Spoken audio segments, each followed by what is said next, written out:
Good morning students.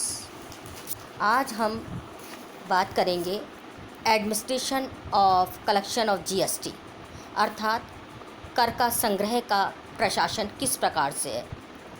GST जो लगाया जा रहा है, जो कि हमने देखा था कि सीजीएसटी के द्वारा, एसजीएसटी के द्वारा और आईजीएसटी के द्वारा वसूल किया जाता है। इसका संग्रहण किस प्रकार से किया जाएगा और इस पर किस प्रकार से कर जमा जो है वो प्राप्त होगा, इसको समझने के लिए स्टूडेंट्स, कल मैंने एक लेक्चर डाला था जिसके अंदर मैंने बताया था इनपुट टैक्स क्रेडिट क्या है। थोड़ा सा चर्चा हम उसके बारे में करेंगे आज कर प्रशासन को समझने से पहले कि इनपुट टैक्स क्रेडिट क्या है। इनपुट टैक्स क्रेडिट या जिसे हम आईटीसी बोलते हैं, उसके अंदर यदि वस्तु एवं सेवा का विक्रय करने से पूर्व अन्य व्यक्ति से कोई माल अथवा सेवा का क्रय किया है और उस पर भी सीजीएसटी का भुगतान किया है, तो बिक्री पर जो भी सीजीएसटी लगा है उसमें से क्रय पर लगा सीजीएसटी कम कर दिया जाएगा और इसे ही हम कर जमा या इनपुट टैक्स क्रेडिट करते हैं। परंतु सीजीएसटी की कर जमा सीजीएसटी एवं एसजीएसटी की कर जमा एसजीएसटी पर ही मिलेगी, अर्थात इनकी परस्पर एक दूसरे से कर जमा प्राप्त नहीं होगी। इसके लिए देखिएगा, कल मैंने एक चार्ट डाला था, टेबल बताई थी, जिसके अंदर बताया था कि किस प्रकार से जो है इस कर जमा का प्रयोग किया जा सकता है। हमने देखा था कि आईजीएसटी का प्रयोग सबसे पहले आईजीएसटी कर जमा करने के लिए किया जाएगा और उसके बाद में यदि कोई शेष बचेगा तो सीजीएसटी, एसजीएसटी और यूटीजीएसटी से किया जा सकेगा। इसी प्रकार से सीजीएसटी कर जमा का प्रयोग पहले सीजीएसटी से भुगतान करने के लिए किया जाएगा और शेष कोई रकम बचेगी तो आईजीएसटी से किया जा सकेगा। इसी प्रकार से एसजीएसटी देखा हमने, एसजीएसटी कर जमा का और यूटीजीएसटी कर जमा का प्रयोग पहले एसजीएसटी या यूटीजीएसटी का भुगतान करने के लिए किया जाएगा और उसके बाद कोई जमा का शेष बचेगा तो हम उसको आईजीएसटी से पूरा कर सकेंगे। अब स्टूडेंट्स, इसको समझने के लिए आज हम कुछ एग्जांपल्स देखेंगे। देखिएगा, एक एग्जांपल हमें इसके अंदर दिया गया है।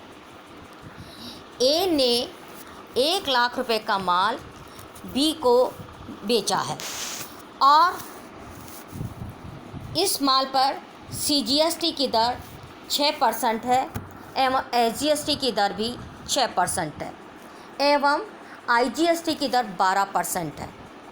कुल बीजक राशि ए के द्वारा सरकार को दिए जाने वाले कर की गणना करनी है।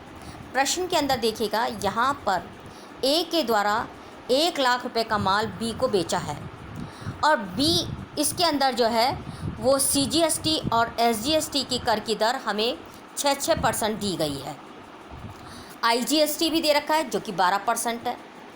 प्रश्न के अंदर दो चीज़ें कैलकुलेट करनी है, एक तो हमें टोटल बिल अमाउंट कैलकुलेट करना है और दूसरा हमें टैक्स लायबिलिटी को कैलकुलेट करना है। पहले हम देखेंगे कि ए के द्वारा टोटल बिलिंग कितनी होगी।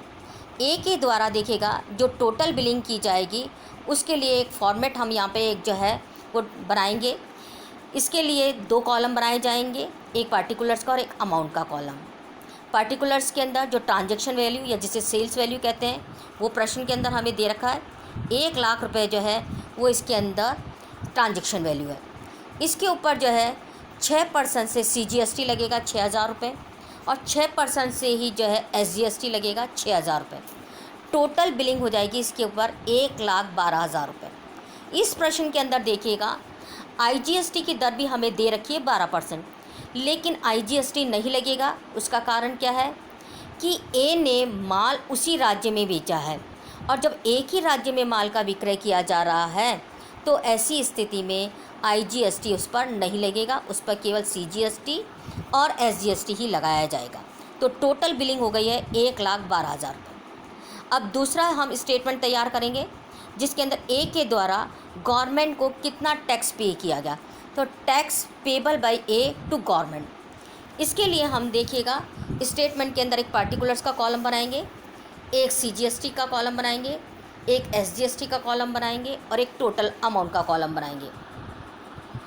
आउटपुट टैक्स लायबिलिटी जो कि ऊपर बिल में हमने देखी है, 6,000 रुपये CGST के रूप में पे किया गया है, 6,000 रुपये ही जो है वो SGST के रूप में पे किया गया, और टोटल टैक्स लायबिलिटी जो है वो आउटपुट टैक्स लायबिलिटी बन गई है 12,000 रुपये।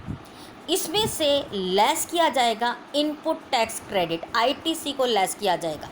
लेकिन चूंकि इस प्रश्न के अंदर ए जो है वो प्रथम पूर्ति करता है, अर्थात ए ने इस पर पहले कोई भी कर जमा नहीं करा है, कोई भी कर का भुगतान नहीं किया है, अतः उसे किसी भी प्रकार से इनपुट टैक्स लायबिलिटी की राहत नहीं मिलेगी, उसे कोई भी कर जमा नहीं मिलेगी। तो इस प्रकार से ITC हमारा हो जाएगा ए की कंडीशन, CGST के कंडीशन में भी ज़ीरो, SGST की कंडीशन में भी ज़ीरो और टोटल कंडीशन में भी ज़ीरो हो गया है। आउटपुट टैक्स लायबिलिटी टोटल 6,000 रुपये CGST, SGST भी 6,000 रुपये और टोटल जो है वो 12,000 रुपये को ये टैक्स जो है वो ए के द्वारा सरकार को पे किया जाएगा। Thank you.